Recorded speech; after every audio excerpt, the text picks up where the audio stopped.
Hey everyone, well, here we go. We're back again. I'm going to pull up the laptop a little closer here. So I understand I'm getting some people who have been saying the volume on my videos is a little bit low. I don't quite understand that because when I play back the video here at my end, it sounds fine. I don't hear too many people actually saying too much about it. Okay, anyways, moving on here. I've had somebody request that I do a video and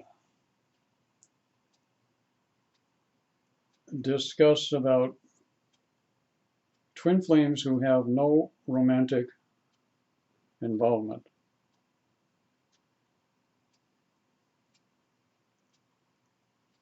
And another one along the same line, examples of twin flames in union that have allowed their connection to form. So I'm going to double up here, so to speak, and I'm going to answer both of these questions. First of all, I want to start off this way.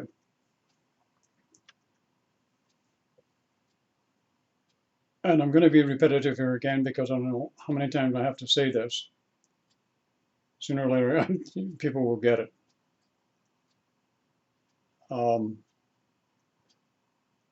Keep in mind here that there are people or souls or androgynous beings, if you will, who because of previous experience and knowledge in three-dimensional reality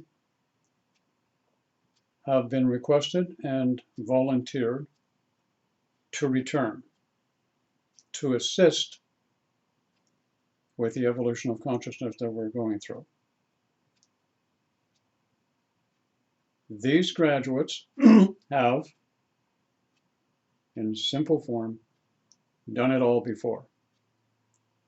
They have been in every kind of relationship, straight, gay, homosexual, bisexual.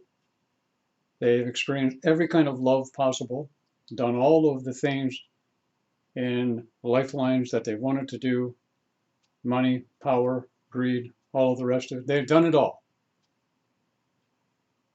And they graduated from not having to come back again. And each cycle of people leaving, there's a handful of these people who are going to graduate. Everyone, sooner or later, I hope, will graduate, and you don't have to come back no more. So keep that in mind when you think about twin flames that have no romantic involvement at all. When they come back to assist in the evolution of consciousness. They are not here for specifically a relationship as most people see it. What they are here to do is to template the collective with a balanced, uniform energy, which people like to call the twin flame connection, that other people can experience and go through at a very accelerated rate so that they can graduate much quicker than what they would before. So in other words, the evolutionary process contains the twin flame template, which is being given to other people to go through it. And there are many of those people who have volunteered to come back for exactly that reason, to experience it and to go through the challenge. And let me tell you, for some of you, it's becoming a real challenge because your ears don't work. You don't hear that well, some of you. Okay, now, someone's going to come up with a question right away and they're going to say, well, that's wonderful as you say that, Mel, and I get it, but what about you and Nicole? You're twin flames and you're together and you're in a relationship. You've actually had a child. So obviously you've had sex at some point, right? So are you not in a relationship? Yes, we are. And we are that way because that's exactly what you expect. It is expected that twin flames, real ones, originals, if you will, that when they come in, they're going to be in a relationship. You expect it, so you got what you expected. Down the road, you will accept quite readily people who are in a twin flame connection and who have no romantic connection at all. They don't even live in the same town, the same city. And from time to time, they'll get together, as it were. Keep in mind, twin flame originals that volunteer to come back are previous graduate souls who are done, finito. They've done all the relationship, the love stuff, and the romance, and the rest of that caca-poo-poo that everybody's now doing. Because the relationship template is changing, and a lot of people are having a very difficult time with the transition. They want to label it, they want to keep it in a three-dimensional belief system box that they can hang on to, because there's so many people on this planet who live their whole lives and express their whole lives wanting to do nothing more than basically have a relationship, fall in love, have babies, live in the burbs, have 2 TV sets or 3 or 4, make a lot of money, and live life. That's really all they want to do. And I get it. But there is more to everybody being here than just wanting a relationship. And ladies, you are the worst at this. No disrespect intended. There are far, far too many of you who have been cloned and programmed every time you come in that all you're supposed to do is get into a relationship and be in love. And then when you do meet the one that you think you want to be in a permanent relationship with, you want to get into a nest. And you want to get into the nest and you don't want anybody to talk to him, you don't want anybody to be with him. You just want to get into a nest with him and be all by yourself, the two of you. And everyone else in the world doesn't live because all you live for is to be in love and romance and in a relationship. Well, unfortunately, a lot of you are being disappointed and the bubble is being burst, so to speak. Because coming up in the next few years are going to be more and more people in totally unorthodox relationships, as it were, in different forms and formalities. I'll give you a couple of examples because that's what the person asked me to do.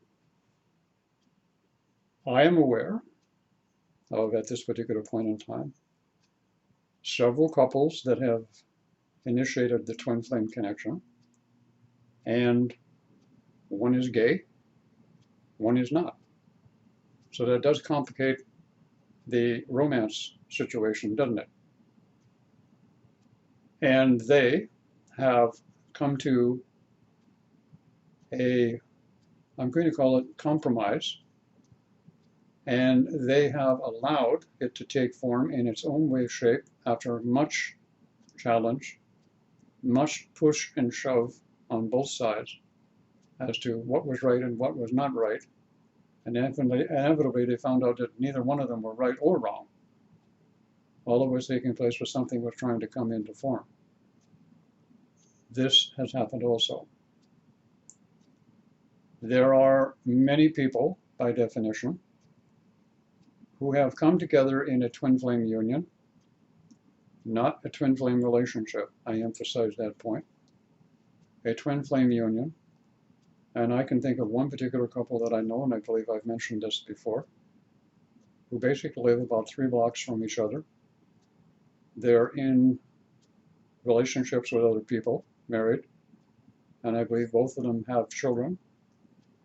And there's no physical and romantic involvement at all between the two of them. And they get together periodically, and they go out and they do work in the community, or they put together a workshop. And both of their partners are aware of the situation that they are twin flames. And this particular situation, I know I've talked to many of you personally and on social media that are in the same situation. There's a lot of you who are living with a present partner, and you're perfectly happy with your present partner, and you have made the twin flame connection, And some of you know it is a valid original twin flame connection, not from the twin flame template, but it's the original twin flame connection. And you make that connection and you continue it periodically by connecting with each other. And what you're doing in many cases, and just communicating or talking or being in the presence of, be that on video or maybe you see each other once in a while, is the connection continues to grow and evolve. The exchange of energy is there. They're not interested in a relationship with them. Let me put it to you this way. For the original graduate souls who have returned, all right, and this is not a big number here, all right, for the original graduate souls who have returned, which is somewhere around about 200,000 of them, or give or take a few, they're not interested in a relationship. They've done all that stuff.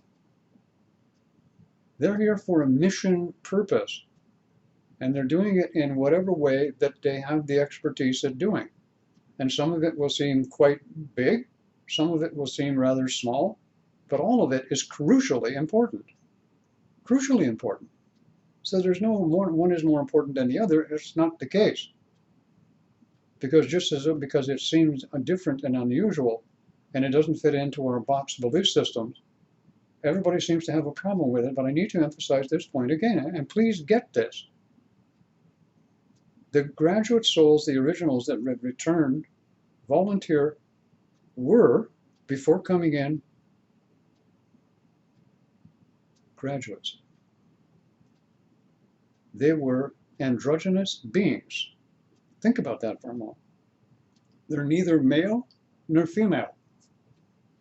They're androgynous. And they have no more links or ties or obligations or debts or whatever you want to call it in 3D, linked to physical reality. So when they come in totally clear. And the very first thing I did, and I did this video years ago, and I'm going to remind everybody again, they start taking on the templates of the soul group, the bloodline, and the family that they come into for that reason. I hope that clears it a little bit with some understanding for people. They don't need a relationship, and like I said, there's a multitude of you out there that expect that twin flames should be in a relationship. That's why Nicole and I are in a relationship, because you expected it. You expect the general spiritual twin flame community, you expect twin flames to be in a relationship. Nicole and I are not in a relationship, we're in a union. And that union has many different venues and avenues and expressions of it. We're not here just about a relationship. We're here about a union. And when you meet people who understand the word and the difference between union and relationship, then you know what I'm talking about. Because there are people, and I've heard them say this, it's really quite amusing, well, my twin flame and I were in separation right now, but we're in union. But we're in separation. Okay. Whatever floats your boat. Sooner or later, you'll get it. The idea is this, is those particular graduates that come in are totally oriented towards mission. Some of them will actually go through their whole particular incarnation and never really be in a relationship of any form, shape, or way with anyone. Why? They don't need to be. However, in many cases, they will second guess themselves because we're living in a timeline where everything on this planet is about three things: money, sex, and relationships, and not necessarily in that order. That's what it's all about on this planet. Money, sex, relationships, oh, and I gotta add another one, power. That's all it's about for most people. That's not what graduates are about at all. You see, there's a big difference. So if you're going to make any kind of positive effect in a society that relationships is in deep trouble, you have to have someone, something, some being come in that's done all that stuff and has completed and returned to an androgynous state in perfect union and balance with self, who has the abilities to be able to take portions or sections of self and move them around in different locations and timelines at their own convenience if they so choose to do so. You see. So that makes it relatively simple. And I know of others who are in positions of authority in government, I might add. And there are some in every institution in our society. There are graduates who are located there for the strategic purpose of influence the collective consciousness in every avenue and venue that is possible, even in the medical profession. I know a set of physicians in the medical profession who live in 2 different states, and one is single, the other is married, and periodically they'll get together to do some work together. They have no romantic relationship at all. They exchange thoughts and ideas for different kinds of material and promos that they use in the public. And I'm not going to get into a lengthy discussion here because I respect people's privacy and I'm not giving names and addresses and where people are kind of thing. I don't do that. And this is what's going on. So when these people, these souls, these androgynous beings come in, they don't come in containing all of the residual patterns and belief systems from previous incarnations that most of the other people do. You see, they come in clear. Now that doesn't make them any better than you. It just means they've done what you're going to do. And right now, what's happening is the best group to work with right now at this particular point is not necessarily the people that call themselves twin flames in Facebook groups. And there are thousands and thousands and thousands of people in Facebook groups. And as you know, 95% of them are all women. And they sit in there and knit and bitch and stitch all day about what their twin flame is not doing. And they can't do this and they can't do that. And they're never going to do anything. They're just going to sit there and spin. And that's okay. Sooner or later, people will get tired of sitting on their thumb. I mean, rotating on your thumb is not a good habit to get into. Taking a deep breath is a much better idea. I love some of that stuff. Anyways, so the idea is to keep that in mind when taking a look and comparing yourself to other people. My final thought in this video is I don't want to make this one too long is, I suggest to people, stop comparing yourself to what other people are doing and saying. Compare yourself to yourself. Ask yourself how you are feeling, how you are doing. Don't compare yourself to other people. I never compare myself to other people. Hell, if I did that, I'd have no self-esteem, no self-worth, and no confidence at all. And the other thing that I don't do is I don't listen to other people, especially when it comes to, their material or their stuff that comes out. What I usually find lately is I spend less and less time looking to see what other people are doing, because if I come up with information that has some validity and some truth to it, sooner or later I'm going to come across, by coincidence, that wonderful word coincidence, of somebody on social media, and it's going to fly right into my lap, kind of deal. It's going to collaborate with information that I gave. It's going to be the same information that I gave, only it's going to be from their perspective. The words are going to be different, but it's going to be exactly the same stuff. Then I know we're working the program, and that's the way it should be. So how's that grab you? Does that help you out? I hope that this little ditty here helps the two ladies that asked me to give the information, and I doubled up for them. Okay, so I hope that kind of works for you. Take care. Have a great day, everyone.